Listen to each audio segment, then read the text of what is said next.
होता है MPC architecture. हम लोग भी वही कर रहे हैं विद कोड फर्स्ट।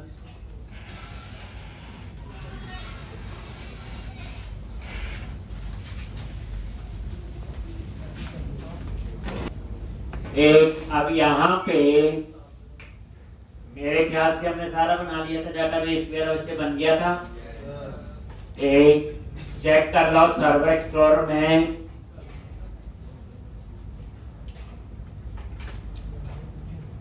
बना हुआ। अब यहाँ पे आज हम बनाएंगे कंट्रोल। ठीक, तो मॉडल आपका बन गया था। इस बार मॉडल कहां से बनाया हमने? Entity framework. इससे मॉडल बनाया एंटिटी फ्रेमवर्क और उसमें यूज की उसकी कोड फर्स्ट अप्रोच। ठीक, अब हम बनाएंगे कंट्रोलर। कंट्रोलर्स पे राइट क्लिक करो, ऐड कंट्रोलर।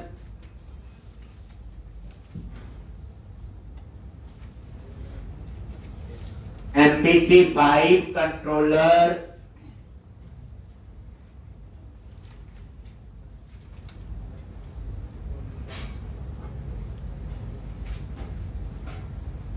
और कंट्रोलर का नाम दे दिया एम्प्लॉय। क्या नेम दे दिया? एम्प्लॉय। कन्वेंशन पता है, एम्प्लॉय और आगे controller keyword. Then click on add menu पे क्लिक।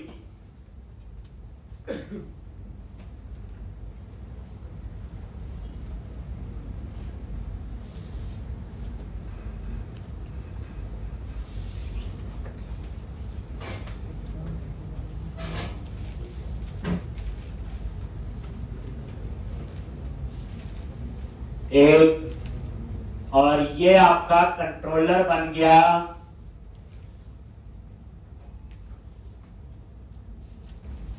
एम्प्लॉय कंट्रोलर बन गया जी। अब यहां पे ये आ कहानी पता है, ये इसका नेम स्पेस आ गया ऊपर। और ये एम्प्लॉय कंट्रोलर और कंट्रोलर क्लास इसमें क्या है? इन है। ठीक है जी। अब यहां पे क्या करोगे? एक मॉडल को एक्सेस करना है, बड़े ध्यान से। तो नई चीज पता चलेगी अब, प्राइवेट रीड ओनली। एक और यहां पे एप्लीकेशन डीबी कॉन्टेक्स्ट क्लास बनाई थी बच्चे, एप्लीकेशन डीबी कॉन्टेक्स्ट। इसका नेम स्पेस इंपोर्ट कर लो, माउस लेके गए, पता ही है। और ये इसका डेटा है, ये देखो। और ये ऊपर ऐड हो गया, देखो। ठीक, अब उसके बाद ये देखो, डेटा फोल्डर के अंदर एप्लीकेशन डीबी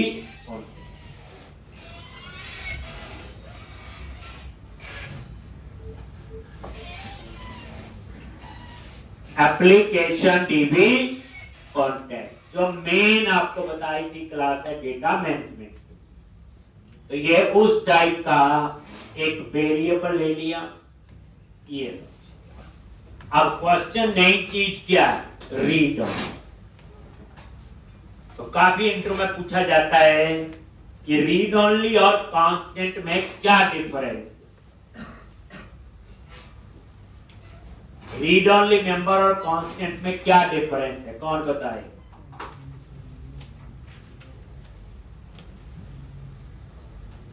तो याद रखना, रीड ओनली मीनिंग पता है कि रीड ही कर सकते हैं, इसका मतलब तो यही हुआ रीड ओनली। लेकिन रीड ओनली मेंबर को आप एक जगह चेंज कर सकते हैं, सिर्फ उस क्लास के कंस्ट्रक्टर। कहां कर सकते हैं? क्लास के कंस्ट्रक्टर में। कैसे? ये देखो, अब आप कंस्ट्रक्टर बनाओ। कैसे बनाते हैं कंस्ट्रक्टर? जल्दी बोलो। CTOR, 2 बार टैब प्रेस किया, ये इसका कंस्ट्रक्टर। और इसके कंस्ट्रक्टर में लिख दिया context is equal to new, और ये आपने क्लास का ऑब्जेक्ट।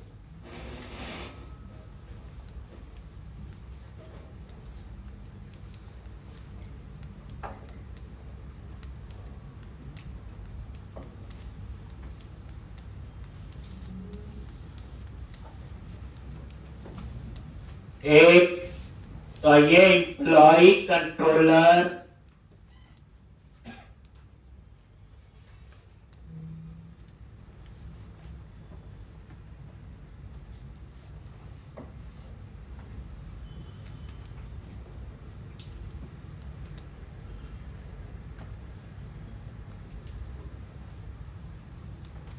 और ये इसके कंस्ट्रक्टर में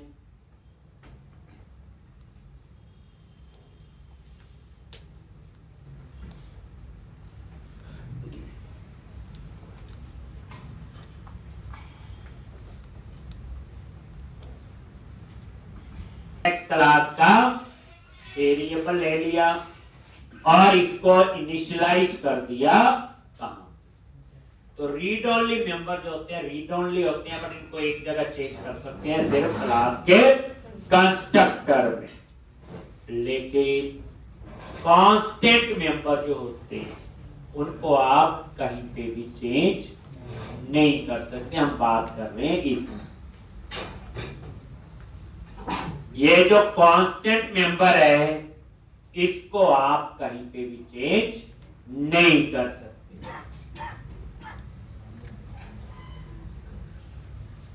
ठीक, तो अभी हमें कांस्टेंट की जरूरत नहीं है, हमें रीड ओनली। रीड ओनली और कांस्टेंट में क्या फर्क है? Read only member read only होते हैं बट एक जगह चेंज हो सकते हैं क्लास के कंस्ट्रक्टर में। कांस्टेंट मेंबर जो कहीं पे भी चेंज नहीं हो सकते, उसकी रिक्वायरमेंट आगे आएगी तब हम लोग डिस्कस करें। तो ये रीड ओनली ले लिया, ठीक, और ये कंस्ट्रक्टर में उसको इनिशियलाइज कर। ठीक, डाटाबेस को एक्सेस करना है, ये एप्लीकेशन डीबी कॉन्टेक्स्ट पे F12 प्रेस करो, ये देखो आगे जो हमने क्लास बनाई थी, और ये देखो डीबी कॉन्टेक्स्ट क्लास यहाँ पे इनहेरिट है, और एम्प्लॉय नाम से क्या बनाना है? एक मॉडल टेबल। अभी देखना कैसे होगा। तो अब आप आ जाओ इंडेक्स सेक्शन पे। एक यहां से हमने एम्प्लॉय की लिस्ट चाहिए। क्या चाहिए? एम्प्लॉय। तो एक डाटा टाइप है वेर, इसमें किसी भी टाइप का डेटा स्टोर कर सकते हैं। याद रखना, वेर एक ऐसी टाइप है जिसमें स्ट्रिंग स्टोर करो, इंटीजर स्टोर करो, एरे स्टोर करो, कलेक्शन स्टोर करो, ऑब्जेक्ट, आप किसी भी टाइप का डेटा स्टोर कर सकते।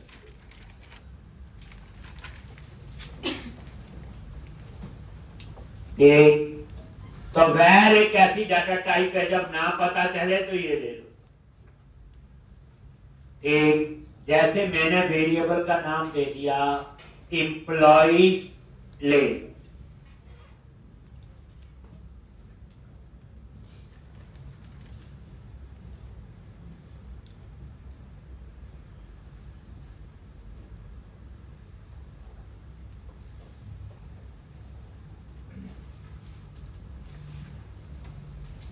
एम्प्लॉइज लिस्ट, और यहां पे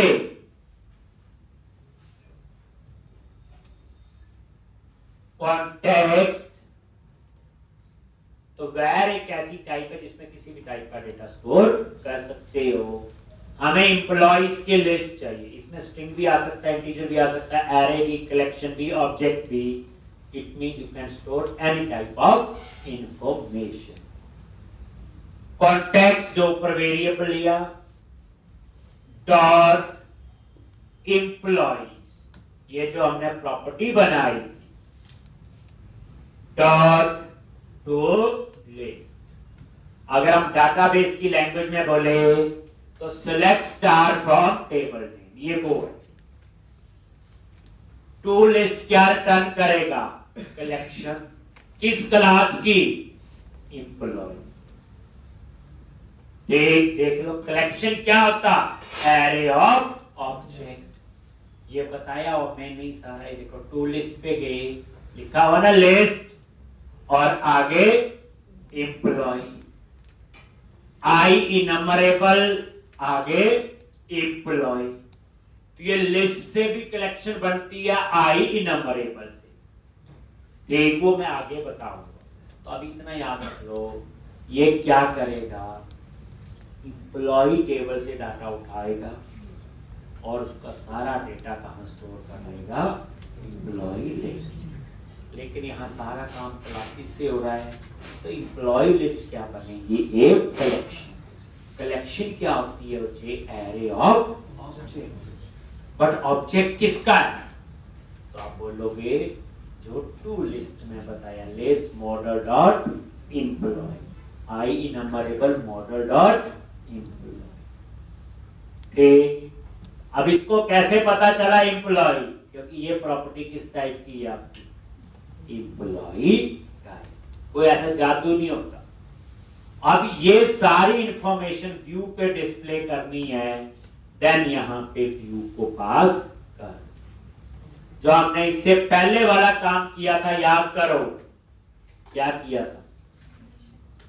इससे पहले क्वेश्चन किया था, वहां भी एम्प्लॉय बनाया था, वो एक ऑब्जेक्ट था और ऑब्जेक्ट बना के व्यू को पास किया था। उसमें और इतना क्या फर्क है? उसमें एक एम्प्लॉय का डाटा था, यहाँ एक से ज्यादा एम्प्लॉय का डाटा है। ये डाटा डाटाबेस से आ रहा था, वो हमने स्टैटिक खुद डाला। अब आप क्या बनाओगे? तो व्यू बनाओगे। व्यू का नाम क्या रखेंगे? इंडेक्स। और ये व्यू कहां बनेगा? बोलो, व्यूज फोल्डर के अंदर कंट्रोलर नाम से फोल्डर बन।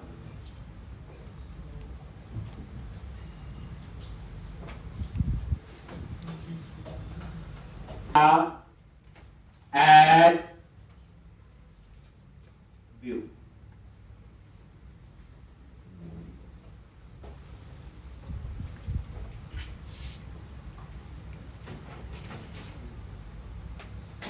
एम्प्लॉय पे राइट क्लिक किया, add view,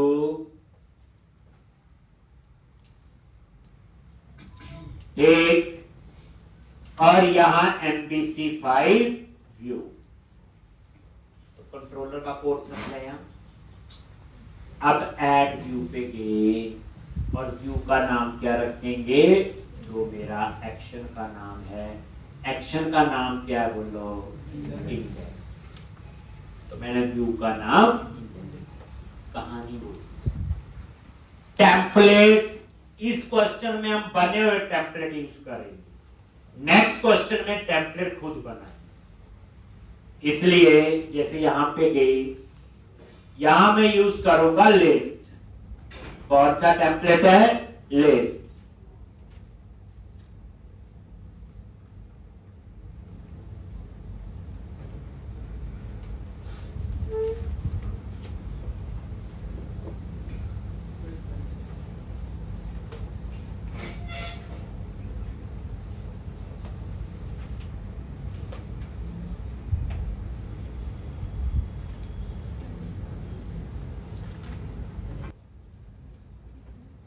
model class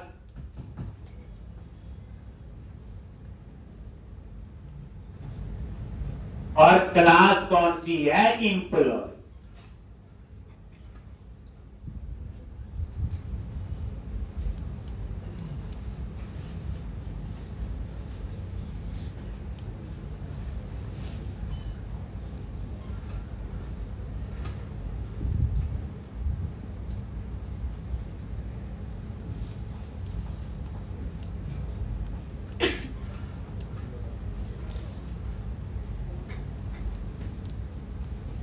employ और यहां पे application dB context. Data context class कौन सी है? Application dB context. Model class कौन सी है? एम्प्लॉय। लिस्ट हो गया डिस्प्ले। अब ये जो लिस्ट है ये बना हुआ टेम्पलेट है, मैंने नहीं बनाई, तो हम बना हुआ टेम्पलेट यूज करेंगे इस क्वेश्चन में, सिर्फ मैं समझाऊंगा, लेकिन जब मैं नेक्स्ट क्वेश्चन करूंगा उसमें वो टेम्पलेट खुद बनाएगा। इतनी बड़ी कंपनी में ये सीख कर लेना चाहिए। ऐड पे क्लिक कर,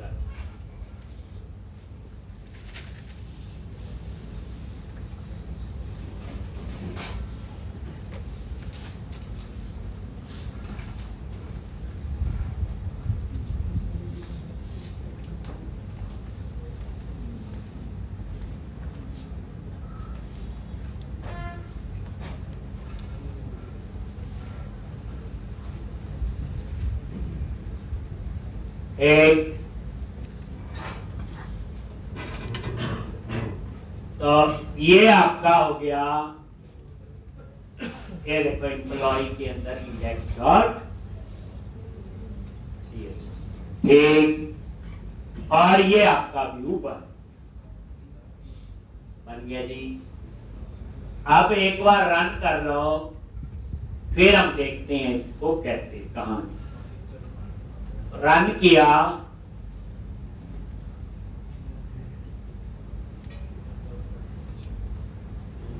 आ गया employ slash index, employ slash index, employ controller का नाम और इंडेक्स एक्शन का नाम, सारी कहानी बताई है।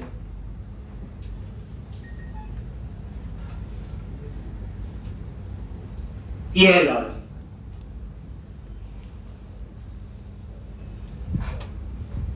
अब यहां पे ये आ रहा है, जैसे अबाउट, होम, कॉन्टेक्ट। मैं चाहता हूं यहां पे मैं लिखूं एक नया मेन्यू बनाए एम्प्लॉइज, और उस पर क्लिक करें तो यहां वो डिटेल आनी चाहिए। उसके लिए क्या करोगे बताया था, जो चीज यूज कर ली पढ़ ली, एक बार यूज करो। कहां जाओगे जल्दी बोलो?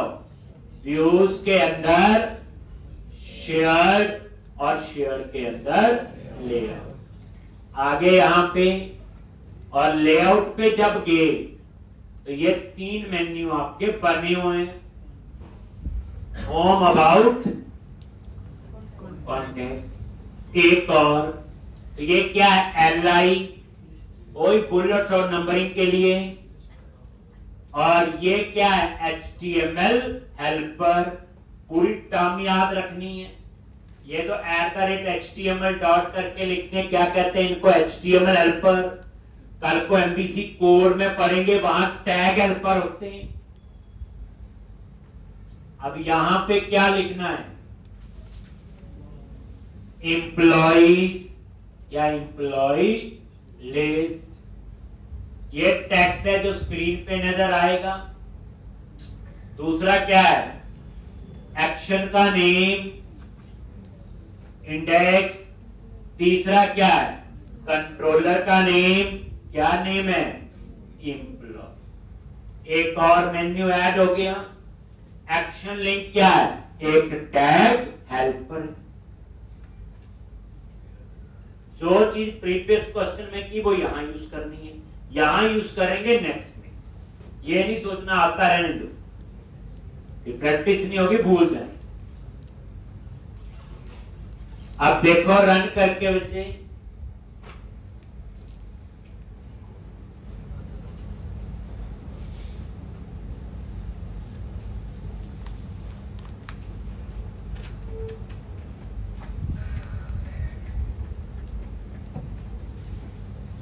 ये देखो एम्प्लॉय लिस्ट पे क्लिक किया और ये डिटेल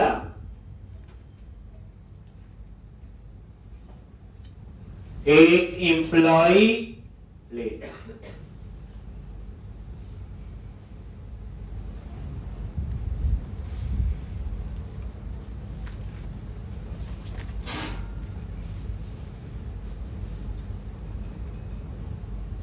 और यहां पे वो डिटेल आ रही। ठीक है, अब हम इसको ठीक करेंगे और समझो। एक एम्प्लॉय लिस्ट तो मिनिमाइज कर लिया और वही इंडेक्स वाले व्यू पे आ गए। ध्यान से देखो, जब आप इंडेक्स इस पे आ रहे देन उसके बाद वो यहां आ रहा है और ये एम्प्लॉय की लिस्ट किसको पास कर रहा है? व्यू। अब व्यू पे जाने के लिए क्या, राइट क्लिक करो इसी पे, गो टू व्यू, आगे व्यू पे। अब यहां मॉडल ऐड किया था इससे प्रीवियस क्वेश्चन में। ये आई नंबरेबल कलेक्शन बनाने के लिए। अब ये आई नंबरेबल क्यों आया? क्योंकि यहां क्या लिखा हुआ? To list. लिस्ट क्या? एरे है। एरे किसका? एम्प्लॉय क्लास का ऑब्जेक्ट का एरे है। अब मेरे को नहीं देखना, ये देखो, ये लिखा हुआ आई नंबरेबल मॉडल डॉट एम्प्लॉय। एक मॉडल डॉट एम्प्लॉय। लिस्ट भी लिख सकते हैं, दोनों ऑप्शन थे। अभी आई नंबरेबल यूज करो, ये लिखा हुआ आई नंबरेबल और मॉडल का नाम क्या है? एम्प्लॉय। किस नेम स्पेस में? एक एम्प्लॉय पे F12 प्रेस करो, याद आ जाएगा। देखो हमने बनाया था लास्ट लेक्चर में। ठीक, तो इस तरह से आई नंबरेबल। अगर एक रिकॉर्ड होगा तो आई नंबरेबल नहीं लगता। हमने जो पहले किया था याद होगा, हमने कुछ ऐसे लिखा था ना, @मॉडल और इतना लिखा था ना उसमें, जो हमने इससे पहले किया। लेकिन यहाँ कलेक्शन है तो हमें क्या लगा दिया? आगे आ गया। ये व्यू बैग बाद में बताऊंगा जब हम खुद इसको बनाएंगे, क्या होती है डायनामिक प्रॉपर्टी। तो इसको छोड़ो, जो हम चेंज कर रहे हैं। ये लिखा आ रहा है इंडेक्स। मैं चाहता हूं ये इंडेक्स की जगह लिखा आ जाए एम्प्लॉइज लिस्ट। ठीक, ये देखो, ये रिफ्रेश करो, टेक्स्ट चेंज हो गया। क्या आ गया? Employees list. सेंटर में चाहिए तो क्या करोगे? जल्दी बोलो। क्लास टैक्स आइकन प्राइमरी भी कर दो, टैक्स आइकन सेंटर। ये क्या चीज है? बूटस्ट्रैप की क्लासेस है। क्या ये क्लास? और ये देखो, रिफ्रेश किया, आ गया एम्प्लॉइज लिस्ट। और यहां पे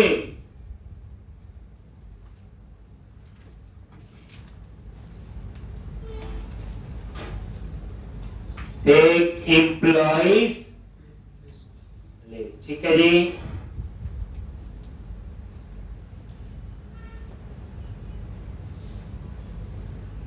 अब ये बूटस्ट्रैप कहां से आ रहा है? आपको हिंट दे दिया। जैसे मान लो टैक्स आइकन प्राइमरी कहां बनी? तो ये देखो, प्रोजेक्ट में गए बच्चे, कंटेंट फोल्डर, इसके अंदर सारी बूटस्ट्रैप और उसमें एक फाइल है bootstrap.css। क्लिक करो यहां पे कंटेंट फोल्डर के अंदर। देखना चाहते हो कंट्रोल F करो बच्चे और यहाँ पे वो पेस्ट करो। ये दिया और ये देखो आ गया ना टैक्स आइकन। अब इसमें क्या लिखा हुआ? कलर कलर ही बताया हुआ ना, ये देखो। और क्या तो बेसिक क्या? तो इस तरह से अगर आप ये भी देखना चाहते हो टैक्स आइकन सेंटर, ये भी वहां पे ये देखो बूटस्ट्रैप में गए और यहाँ पे ये देखो क्या लिखा हुआ है टैक्स अलाइन। तो एक क्लास की फॉर्मेशन का फायदा ये होता है रीयूजेबल। एक जगह चेंज करो सभी जगह चेंज होगा। तो अभी सिर्फ इतना याद रखो, ये bootstrap.css फाइल है कहां पे? यहाँ। अब ये कैसे वहां पे पहुंची वो बाद में देखेंगे। लिए अभी इतना है। चलो आ गया जी यहाँ पे।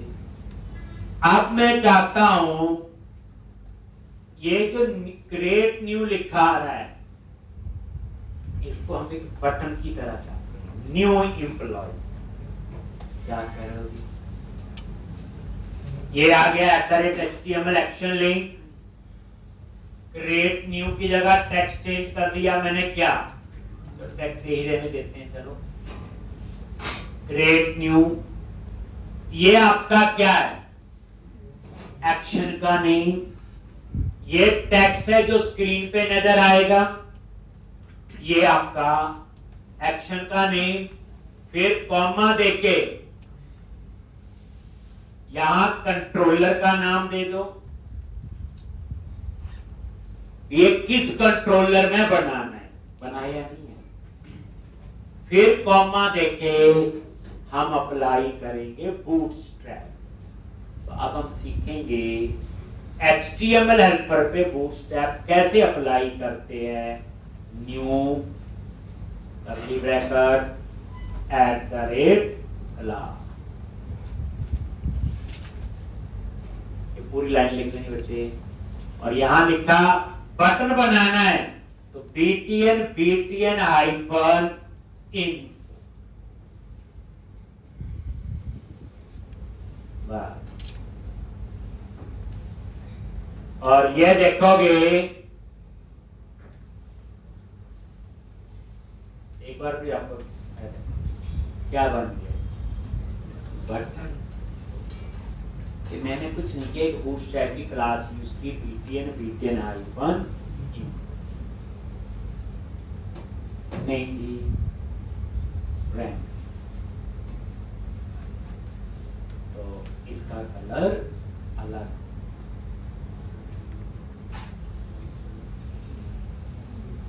नहीं जी, और कौन सी होगी? लर्न, सक्सेस, नहीं, और कौन सी होगी?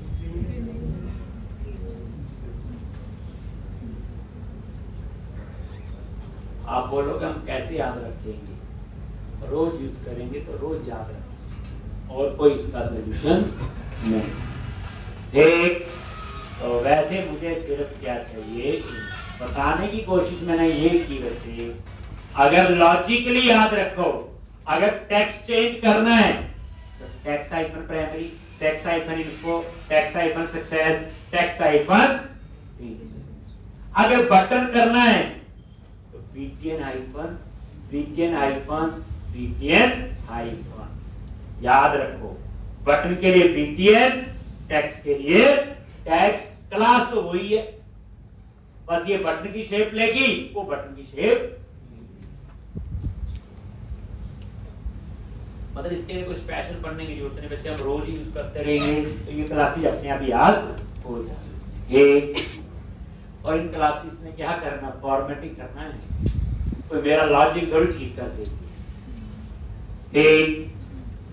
ये अपने बूटस्ट्रैप की क्लासेस बच्चे इस तरह से।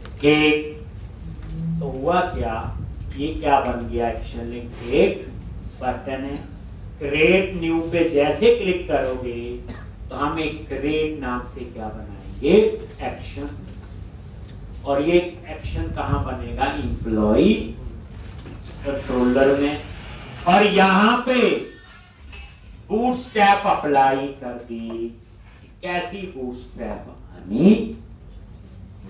ठीक है जी, थोड़ा थोड़ा चेंज करेंगे, ज्यादा नहीं।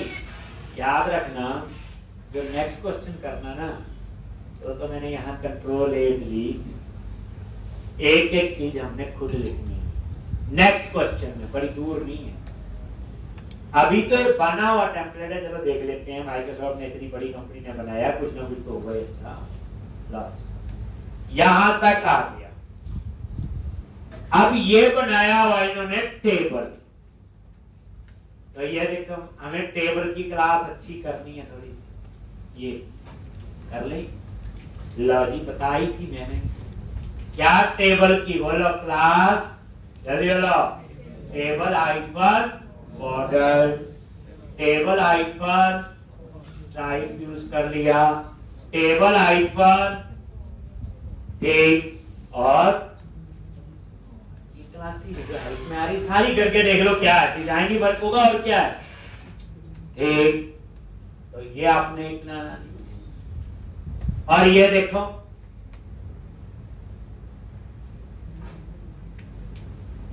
बन गया ना, बॉर्डर बॉर्डर आ गया, थोड़ा सा ठीक लग रहा है। लो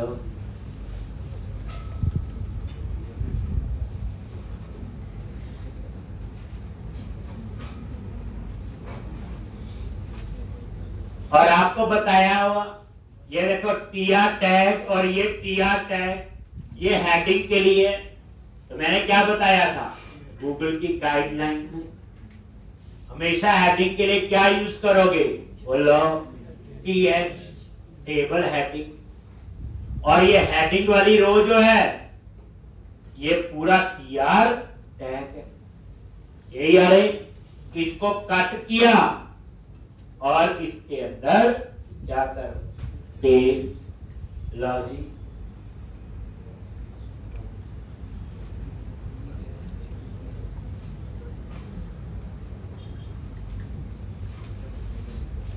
टीएच होता है टेबल हेडिंग, और ये टीआर हो गया टेबल रो। उस रो में ये 3 हेडिंग देगी, ये लिखने की जरूरत दिए होंगे आपके, वहां भी समझा देता। ये HTML हेल्पर है, बताया @HTML करके जो लिखते हैं, @HTML डॉट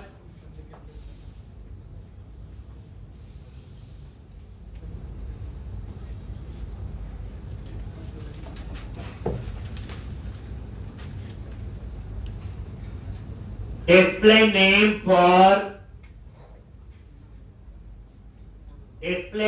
for किसके लिए होता, कॉलम का नेम उठाने के लिए।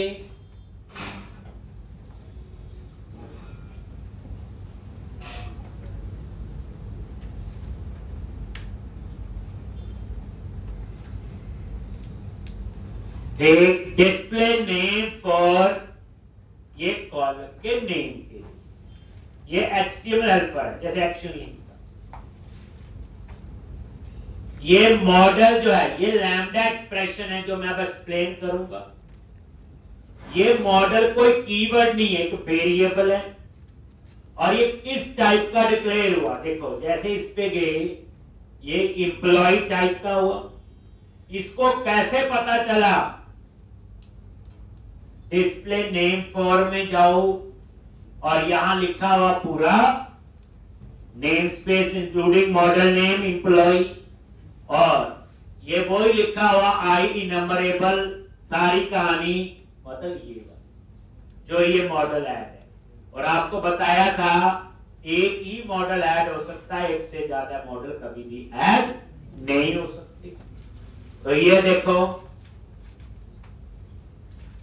तो ये मॉडल वेरिएबल जो है इसका नाम मैं एम रख लूं चाहे, ये ऑटोमेटिकली किस टाइप का डिक्लेयर होगा, जिस टाइप का डिस्प्ले नेम फॉर है। डिस्प्ले नेम फॉर किस टाइप का होगा, जो ऊपर मॉडल है। ठीक, तो ये देखो मैंने थोड़ी किया, एम पे माउस लेके गए, ऑटोमेटिकली किस टाइप का डिक्लेयर हुआ, ये देखो लिखा नहीं हुआ नीचे एम्प्लॉय मॉडल, और यहां पे ये गोज टू ऑपरेटर होता है, इक्वल टू ग्रेटर देन क्या बोलते हैं, गोज टू ऑपरेटर। और एम डॉट ये देखो नेम, क्योंकि एम वेरिएबल किस टाइप का है, एम्प्लॉय टाइप का है। ये देखो लिखा होता है नीचे, ये लैम्डा एक्सप्रेशन होती है शॉर्टकट, जिस काम के लिए 4 लाइनें लिखनी हो सकता है, एक लाइन से काम हो जाएगी। लैम्डा एक्सप्रेशन जो बड़ी यूजफुल है। एक दोबारा देखो नीचे एड्रेस, अब ये मॉडल वेरिएबल है, एम्प्लॉय टाइप का डिक्लेयर हुआ, नाम कुछ और रख लो चाहे मर्जी है, और ये मॉडल डॉट एड्रेस आ गया, और ये मॉडल डॉट सैलरी। कौन सी एक्सप्रेशन होती है? ये लेफ्ट एक्सप्रेशन पहचान है, ये गोज टू ऑपरेटर लगा होगा। पहली बात है बच्चे ये वेरिएबल का नाम, और ये वेरिएबल किस टाइप का डिक्लेयर होगा? जिस टाइप का डिस्प्ले नेम फॉर है। डिस्प्ले नेम फॉर किस टाइप का है? जो ऊपर मॉडल टैग, और ये देखो मॉडल डॉट सैलरी। अब उसके बाद यहां एक्शंस लिख लेते हैं। चलो दोनों ठीक करते बस। हेडिंग है एक्शंस, ये देखो रिफ्रेश किया, हेडिंग थोड़ा चेंज हो गया, क्या आ गया? एक्शंस, तो नेम, एड्रेस, सैलरी और एक्शंस।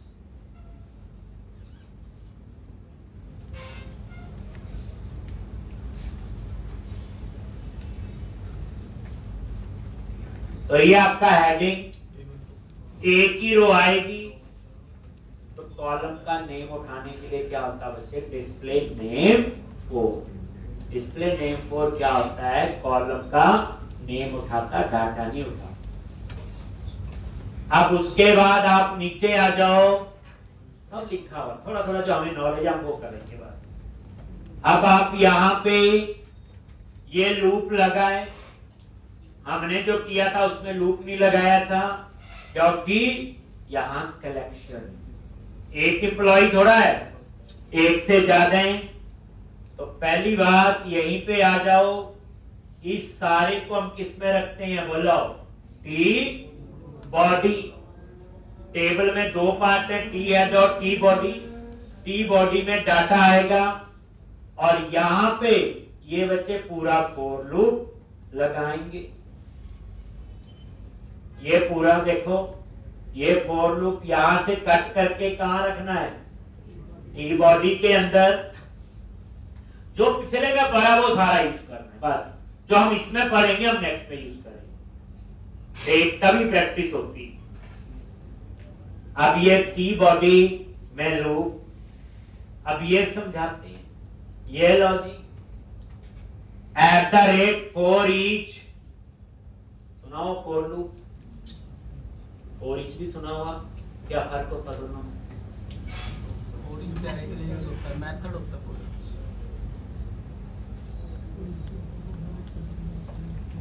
फॉर और फॉर ईच में क्या फर्क है जी बताओ?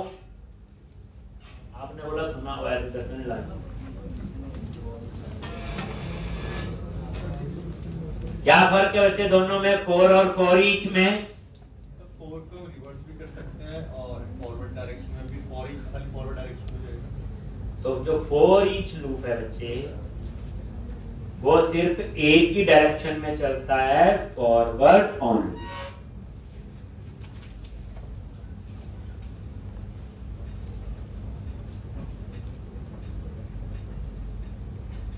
और जो फॉर ईच है वो एक ही डायरेक्शन में काम करेगा, नेक्स्ट नेक्स्ट नेक्स्ट, इसमें प्रीवियस नहीं हो सकता। और जो फॉर लूप है उसमें प्रीवियस भी होता है, नेक्स्ट भी होता है ना, माइनस माइनस आई प्लस प्लस आई, इंक्रीमेंट और डिक्रीमेंट दोनों होते हैं फॉर लूप। और जो फॉर ईच है उसमें सिर्फ इंक्रीमेंट होता है। फॉर में आपको एक लिमिट बतानी होती, न्यूमेरिक में कितनी देर चलेगा। जैसे हम कहते हैं for I equal 0, I is less than 100, 100 bar loop चलेगा, आई प्लस प्लस ऐसे करते हैं। फॉर ईच जो है इसमें कोई आपको ऐसे लिमिट बनाने की जरूरत नहीं होती।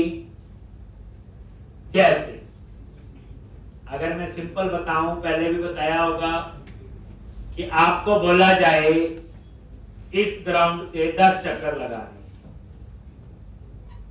तो वो फॉर लूप है, 10 ही लगाने हैं। और आपको बोला जाए इस ग्राउंड के चक्कर लगाओ जब तक बेहोश नहीं हो जाए, तो वो क्या हो गया आपका फॉर। फिर जैसे ये है @ for each where item, data type या कुछ भी स्टोर कर सकते हो।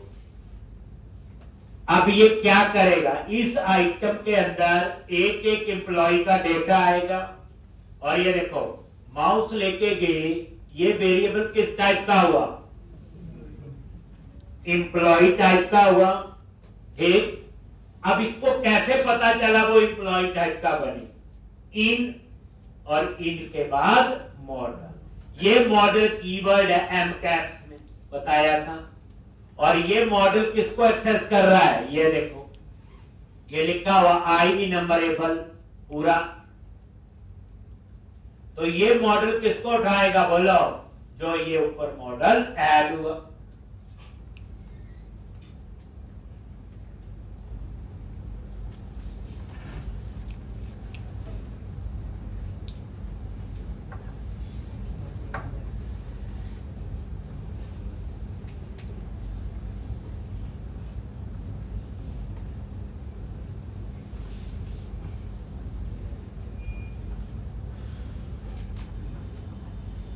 और आई इनम्बरेबल,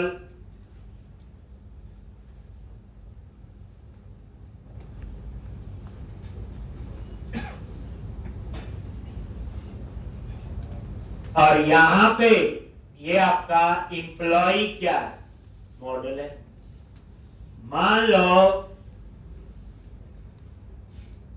10 एम्प्लॉय है, तो 10 एम्प्लॉय का एरे बनेगा। और इस मॉडल में वो 10 एम्प्लॉइज आए, ये देखो लिखा हुआ आई इन नंबर। और मैंने बताया था जब मॉडल को एक्सेस करना है तो एम कैप्स में होता है, और जब मॉडल को ऐड करना है तो एम स्मॉल में। तो ये बच्चे इस मॉडल को एक्सेस करेगा, और इस मॉडल में क्या आएगा, एम। अब ये क्या करेगा, एक एक एम्प्लॉय का डाटा आइटम में आता जाएगा। 10 एम्प्लॉय है तो ये लूप 10 बार चलेगा, 2 एम्प्लॉय है 2 बार चलेगा, 100 एम्प्लॉय होंगे तो 100। और ये देखो TR TD और डिस्प्ले 4 होता है कॉलम की वैल्यू के लिए। डिस्प्ले 4 किसके लिए होता है आपका, कॉलम की वैल्यू उठाने के लिए यूज करते।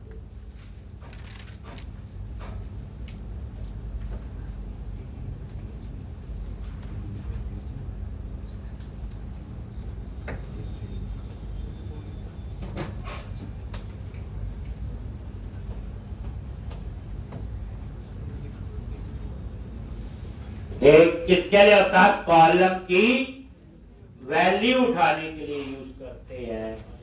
किसको, डिस्प्ले 4। और डिस्प्ले नेम 4 किसके लिए होता, कॉलम का नेम उठाने के लिए। तो डिस्प्ले 4 से कॉलम की वैल्यू, किस कॉलम की वैल्यू चलेगा, मॉडल आइटम वेरिएबल ले लिया और गोज टू ऑपरेटर, ये आइटम आ गया। तो आइटम डॉट नेम एड्रेस और सेल। एक कुछ नहीं करना बच्चे, अभी इसको समझना है, आप नेक्स्ट लेक्चर में सारा कुछ अपने आप लिखेंगे। और ये वो एक्शन आगे, और ये क्या है, @HTML एक्शन लिंक।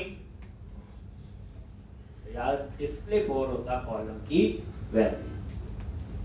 और ये आ गया एडिट, जो स्क्रीन पे टेक्स्ट आएगा। ये एडिट क्या है, एक्शन का नेम। और यहां पे आईडी जो है वो इसमें क्या होगा, एक पैरामीटर। इसमें ऐसे पास होता है न्यू आईडी। ये आईडी इस सेक्शन के अंदर एक पैरामीटर होगा, वे किस एम्प्लॉय का कोड एडिट करना है, जो हम लिस्ट बॉक्स में फाइंड का कोड लिखते हैं, ये वो है। तो आइटम में क्या आएगा, एम्प्लॉय और डॉट आईडी से उसका आईडी। ये किसका हो गया, बोलो एडिट। ये फाइंड का डिटेल देखनी है, तो ये डिटेल टेक्स्ट है, ये डिटेल एक्शन अभी बनानी है, अभी बनाई नहीं है। और इसमें भी एक पैरामीटर है, भाई किस एम्प्लॉय का डेटा डिटेल देखना चाहते हैं, तो हमने पैरामीटर आई। ये आईडी पैरामीटर का नेम है, और राइट हैंड साइड में टेबल से डाटा आ रहा है आइटम डॉट आईडी। ऐसे ही डिलीट के लिए हो गया, ये टेक्स्ट, ये एक्शन का नेम और ये आपका आईडी। अगर आप चाहते हो इस पे बूटस्ट्रैप अप्लाई करना है, लो कॉमा देके अब पढ़ाइए ताजा न्यू, क्या लिखा था ऊपर जल्दी बोलो, लास्ट में ऐड कर दो new class BTN hyphen info. लो जी, ये हमने एडिट वाले में लास्ट में ऐड कर दिया। तो टेल वाले पे भी आ जाओ, comma new curly bracket @class BTN hyphen tech success लिख दिया, टेक, और यहां पे कॉमा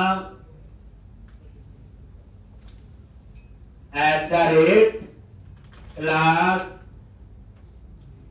बीटीएन हाइफन टेक।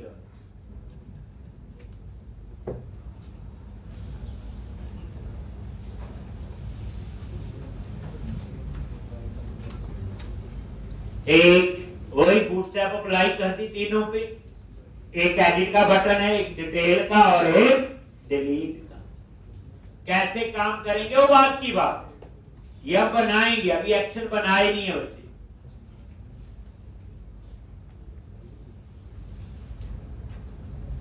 ये लो जी, तो इतनी कहानी आप लोग ये लिख लोगे, आइडिया हो जाएगा। सिर्फ मैंने कुछ नहीं किया, बूटस्ट्रैप नहीं करना था, रहने देना। इसकी लुक एंड फील बटन जैसी आएगी, नहीं तो हाइपरलिंक जैसी आती, जैसे क्रिएट न्यू की आ रही थी। ये लो जी,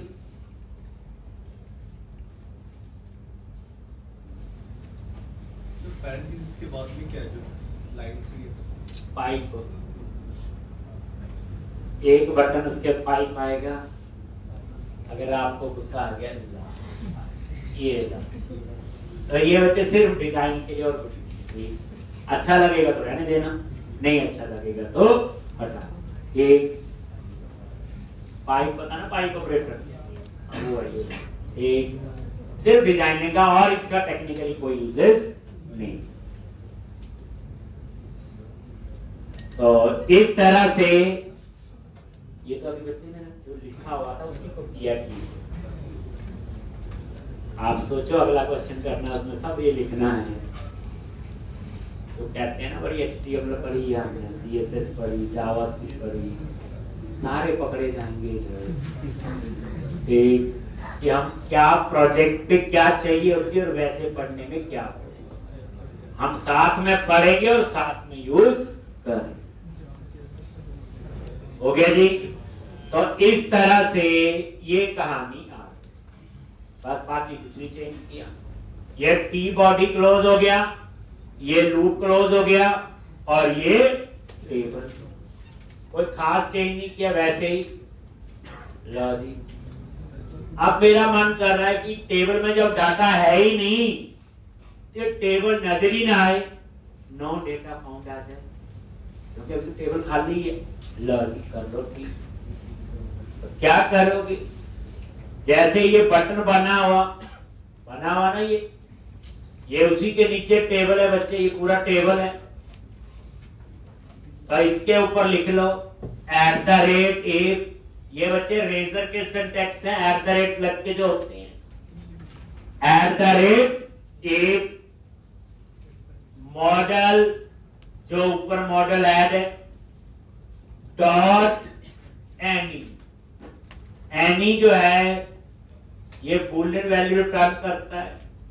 अगर ये फॉल्स है तो क्या करे, फॉल्स नहीं है तो वो क्या करे। ये देखो, ये मॉडल किसको एक्सेस कर रहा है, जो ये ऊपर ऐड हुआ। ठीक, कोई मेरे पर नहीं विश्वास करना, माउस लेके जाओ, लिखा आ गया आई नंबरेबल। मॉडल डॉट एनी, एनी पे F12 प्रेस करो, कोई नई चीज जब भी पढ़ी हो। ये देखो एनी क्या है, बूलियन और स्टैटिक है, तो सीधा मॉडल डॉट एनी लिख दिया है। देखो स्टैटिक मेंबर को क्लास के नेम के साथ एक्सेस कर सकते हैं, ठीक, और यही कहानी लिखी। अगर ये फॉल्स है, नॉट लगा दिया, आगे आगे नॉट लगा दिया ना, फॉल्स है मतलब इसमें डाटा है ही नहीं, तो मैंने क्या किया, H2 यहां लिख दिया, नो डेटा फाउंड। आपको लगता है बूटस्ट्रैप आइटरी याद है, लिख दो, टैग साइड पर हिच, ठीक,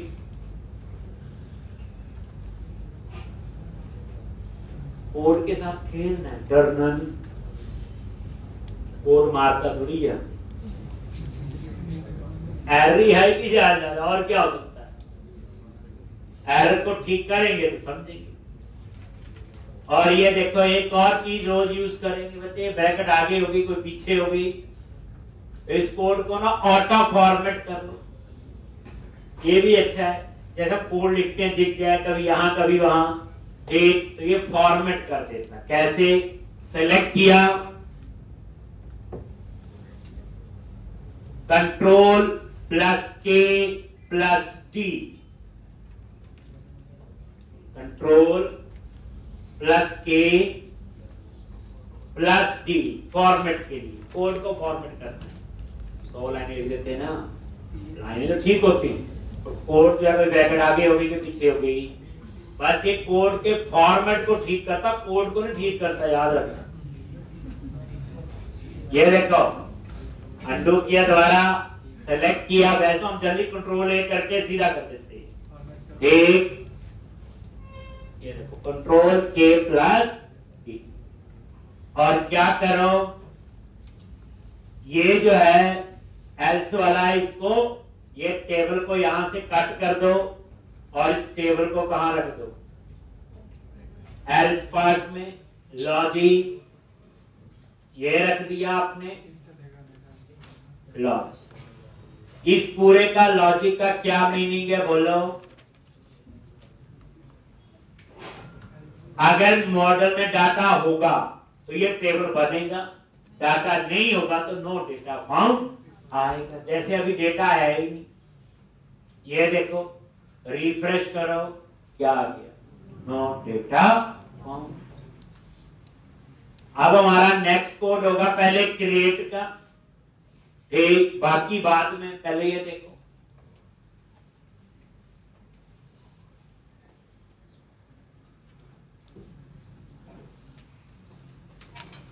इस क्वेश्चन में मेरा डिजाइन पे ज्यादा फोकस नहीं है, मेन फोकस था मॉडल कोड फर्स्ट से, वो मैंने करवा दिया। दूसरा मेन फोकस रहेगा कंट्रोलर के कोड पे, वो आपको पूरा पता होना चाहिए। तीसरा व्यू, व्यू पे आपका थोड़ा बहुत हेराफेरी भी होगी, चल जाएगा, क्योंकि नेक्स्ट क्वेश्चन में व्यू का कोड खुद लिखेंगे, तो ऑटोमेटिकली फिर तो खुद लिखेंगे तो करनी पड़ेगी। हो गया जी इतना। अब नेक्स्ट हम लोग क्या चाहते हैं, समझ आ गया, ठीक, ये है आपका एक्शन लिंक, क्रिएट न्यू पे क्लिक करें तो कहां जाएगा, क्रिएट। तो अब क्या करो, देखो जी कंट्रोलर में गए और वहां पे एक और एक्शन रिजल्ट,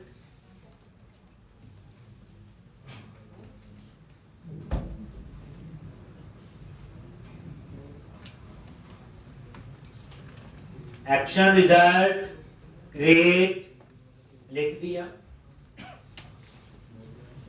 और यहां पे रिटर्न व्यू, ये क्या करेगा, एक क्रिएट नाम से व्यू बनाएगा, उसमें कोई डाटा नहीं होगा, खाली टेक्स्ट बॉक्स लगे होंगे और कुछ, तो इसके अंदर कुछ नहीं लिखना।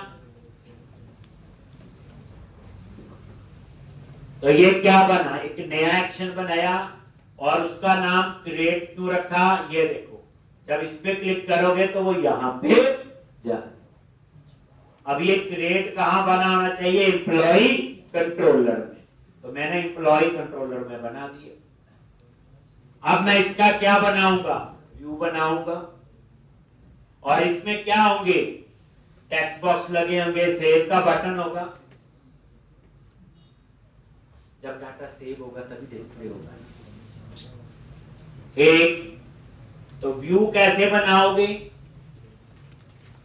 तो यहां से भी बना सकते हो बच्चे। क्रिएट पे ही अंदर राइट क्लिक करो और ऐड व्यू, ये ऑटोमेटिकली बना देगा।